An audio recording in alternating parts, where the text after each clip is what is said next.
Bum ba-da-dum ba-da-dum bum ba. We don't have any intro. Well, we do have intro music. Oh, that's what we're gonna play right now. Tickle, tickle, tickle, tickle, tickle. When the kids are counting sheep, when the kids go to sleep, dreams and memories. When the kids go to sleep. I didn't agitate you in the last podcast. Oh, well. I didn't come over and annoy. I almost made it free and clear, huh? All I'm right. gonna get you. That's all I got. Well, I gotta annoy you too. I mean, Leave me. get some, you know, all that stuff. Stop it. Hi, everybody. How are you doing today? I like your shoes. Why, thank you. Want to see my shoes? Look at these. I love booties. You really spoiled yourself since we started Booty making boots. money, didn't you? Do you like my blue socks? Why are you showing my foot to everyone? Oh, that's good. There's perverts out my there. socks. She threw my socks. Why do people think that feet are sexy? That's weird. That is weird. I'm not judging you. You can think feet are sexy. You can't say anything these days. Why'd you say that in the first place? I just say things that come in my mind and then they come out of my I know. mouth. And then it's like just things come out. Chaucer. Seriously, if they saw the real unfiltered version. Put your foot up here, Cinderella. If it fits, you get to go to the ball. Oh, you gotta get a pumpkin carriage. Shay.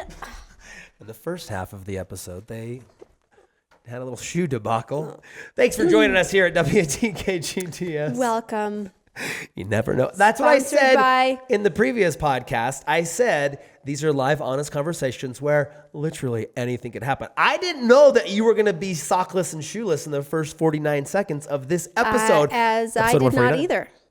As did I. And isn't that fun that we went on that journey together? It was so fun. And you know what else is fun? You can download that journey on iTunes for free. Links below. That's Boom. right. But you know, now my other foot feels like, well, wait. It's hot, huh? You know when you like got retie hot one foot. shoe, Yeah, you have I to hate retie it. the other shoe? I had to do that in the New York City Marathon. I got hot foot in the New York City Marathon, and there was like one cramp in my right foot, and so I took the shoe off, and I was stretching it out, and then I put the shoe back on. I'm like, oh, that feels better, and I'm running, and also my right foot feels so refreshed and your other foot's like, resituated. wait a second. And Lefty over here is like, yo. I also, if you don't remember, went that 13 miles, Shay, and would like the refreshing feeling of the New York City air on my skin. And so I literally had to listen to Mr. Lefty because he was in charge at mile 13, pull over, I can only imagine. unlace the Asics, take the sock off. But then old Righty, guess what? He's like, well, when you got Lefty out, you might as well get Righty out too. Not a joke. It's in an Instagram video that I put on. I took both of my socks and shoes off and stood next to a cop for a minute and just did this on the asphalt to kind of massage my feet on the rocks. And it felt so good. That's And funny. for momentarily, I was out of the stressful perseverance of running that marathon because I had both of my shoes off and people were running by and I'm like, I'm standing here with my shoes off. That means I'm not running and I'm not in this race. Mm-hmm. And it was a little mental relief at the halfway point where I thought, I'm exhausted and I'm only halfway there. Anyways, shoes come back on. Lefty and Finish the Righty are race. both happy. I kind of feel like you got to keep going. What do you mean? What if you give up? What if you stop and you're like, this is really nice. I think No, half is good. that is a temptation that had crossed my mind. But I said, Right? no, Shay Carl, put your shoes back on. So my question is now, do you still have hot foot after all No, this I think hot I foot got talk? over it. See, I did it. I think the pain of having to take my shoe off and my sock wasn't worth off, it, and huh? it's like, I'm like, you know what? You're fine. My hope was my hot foot story would detract your mind from the hot foot that you were worked. currently experiencing. Actually, now I'm thinking about it again. See? But I was able to take it away from you. Yep. I could do it again, but I'm just going to let you suffer with your hot foot. All right, welcome to the podcast today. We're here. Sponsored by Hot Foot. We're happy, and Hot we are Foots. very pleased by our sponsor, hotfoot.com. Mm-hmm. Oh, no. Do not. What is that? Do not. We shouldn't know. No. Oh, okay, no. Banana? Should we take that out?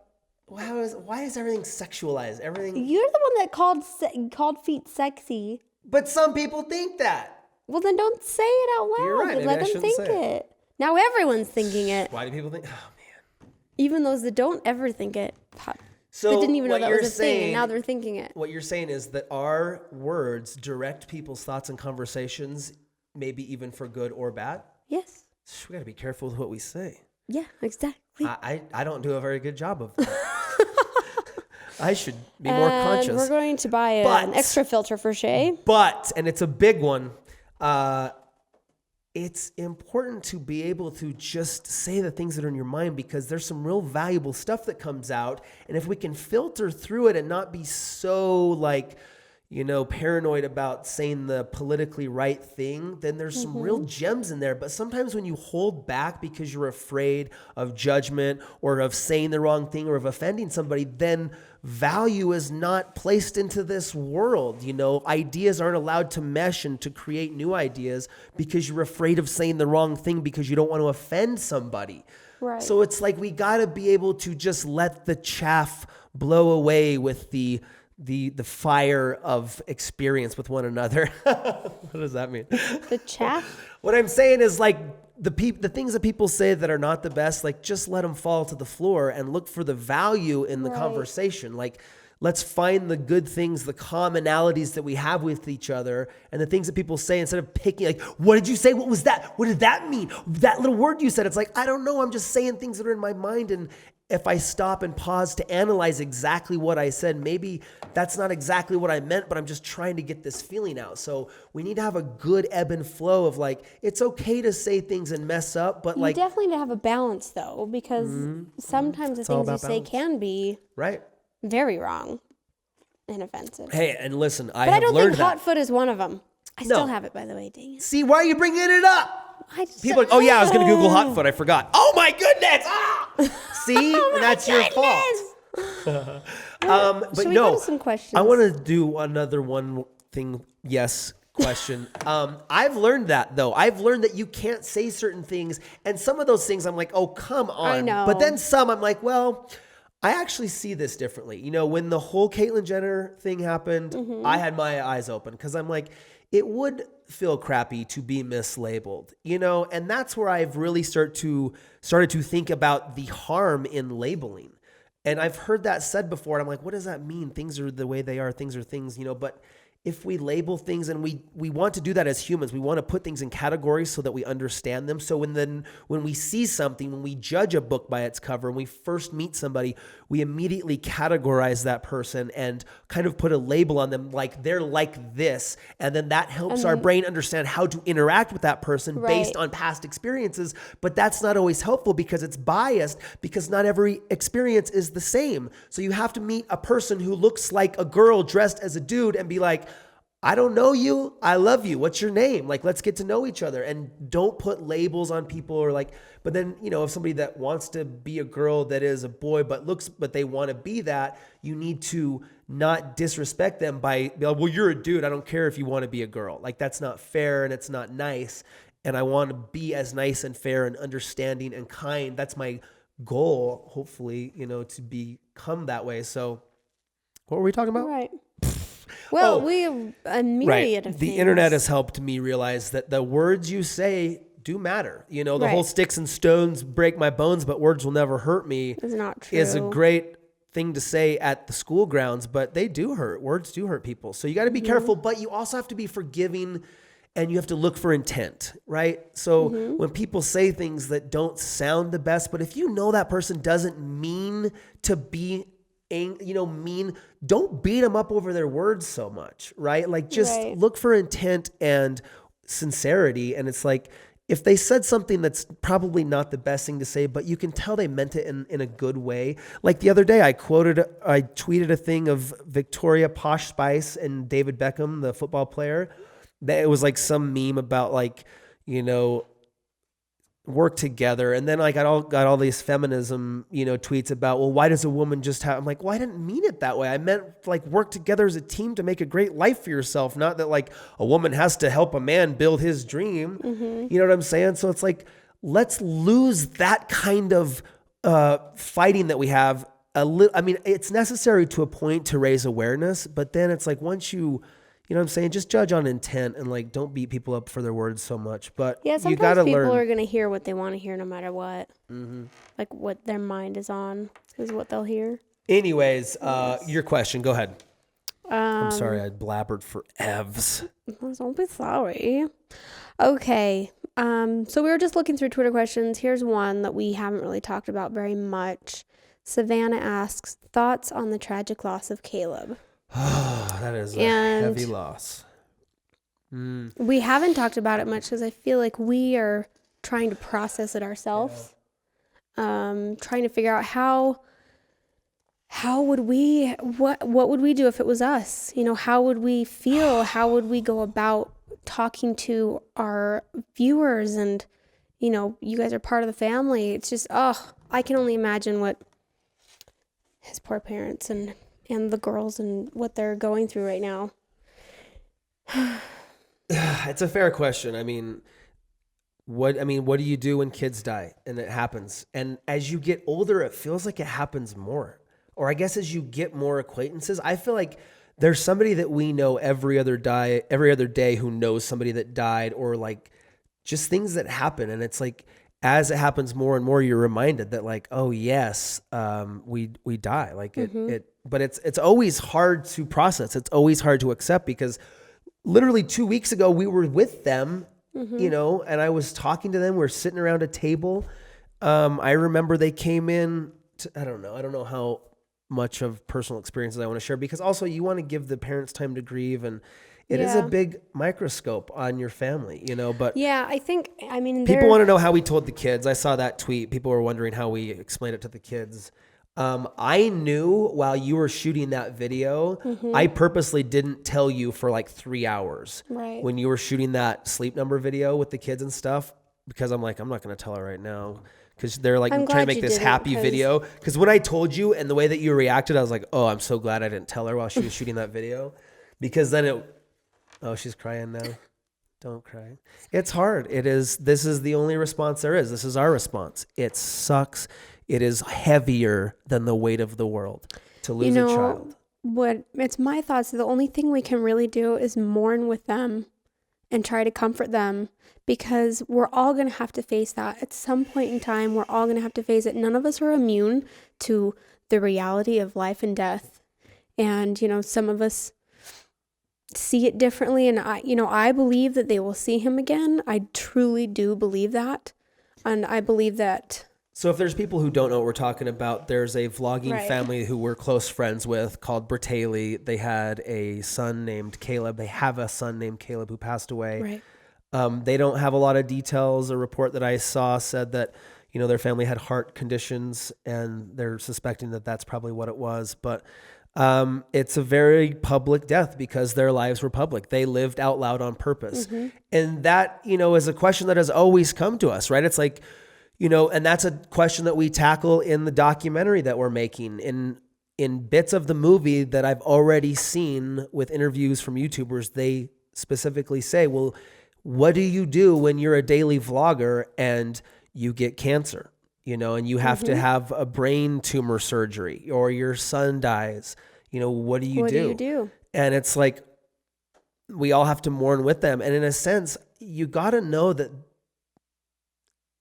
their son, you know, died regardless of YouTube, right? Right. It's like, it wasn't because or not because of YouTube. And you got to think that like the support system that they have because of YouTube has got to help them.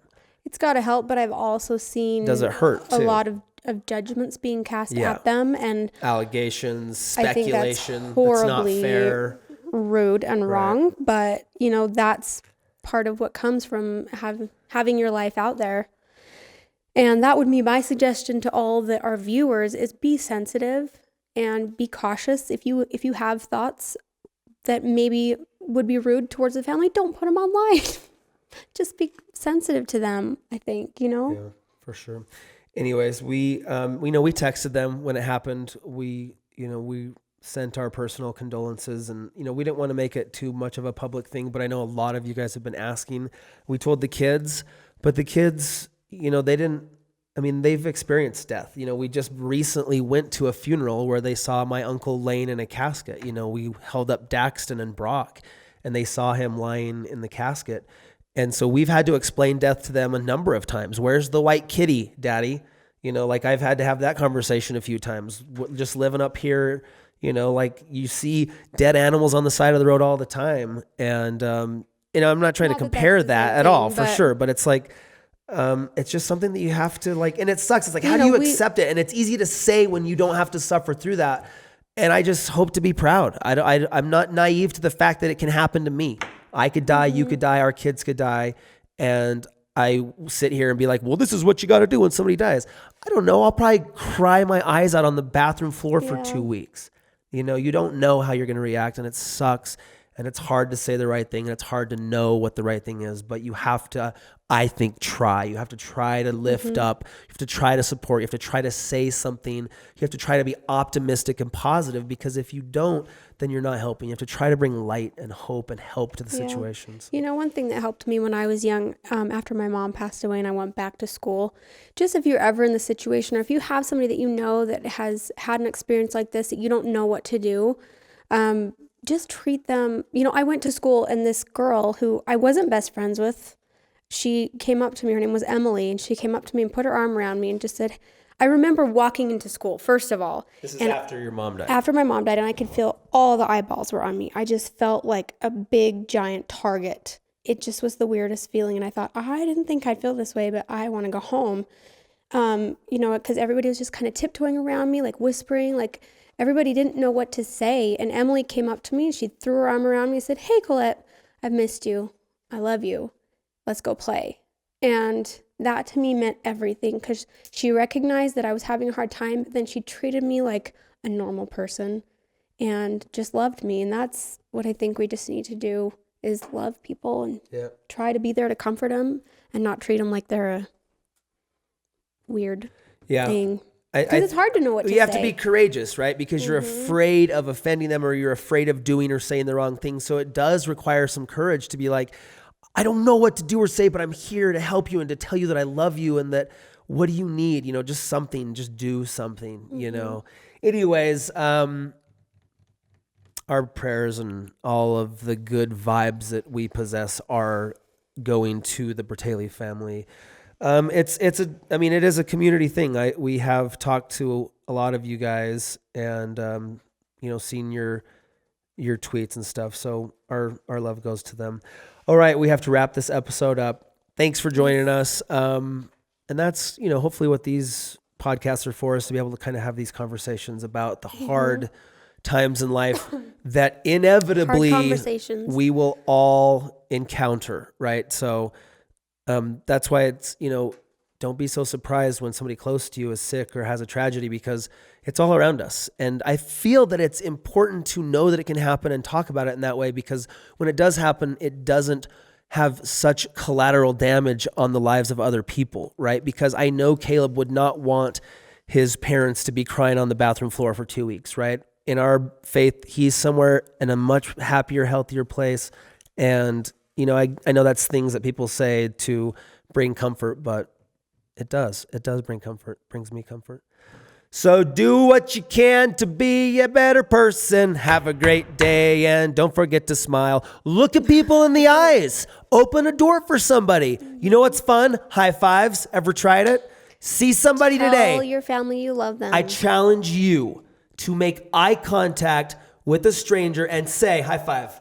Don't get beat up or anything, but just like have a human interaction with somebody, maybe at school, maybe that seems like they're an outcast or they're by themselves. Give them a little, hey, how are you doing? I like your shoes. Or just a pat on the back, something. Dance, man. Turn up the music. You're at a stoplight. Just dance. A good song comes on. Let people see you dancing at the stoplight. You might feel weird, but they're going to get a laugh out of it. And they're going to be like, just saw somebody dancing at the stoplight. You're going to lift some spirits, and it's going to feel good. High fives, smiles, eye contact, and dancing. I want that. 20% more from you people. Shay does that. That's what I do. And all then right. he turns around and starts laughing because he sees the person that saw him dancing, and that makes him really happy. If you can get another person in the world just to simultaneously dance with you, you are a future successful when they do this, champion. Oh, maybe he didn't see me see him. I'm just going to keep looking this way. This is really awkward. All right, we got to go. Is he still dancing? Oh, Love my you gosh, guys. he is. Thanks for joining us. Love you. Download it for free on iTunes. Episode 149 of When the Kids Go to Sleep with Shay and Colette Butler. High five. That's 3 high fives. I already feel better. Go make somebody smile today. Peace. Bye. We'll stay up, just you and I, and we'll talk about our pretty life when the kids go to sleep.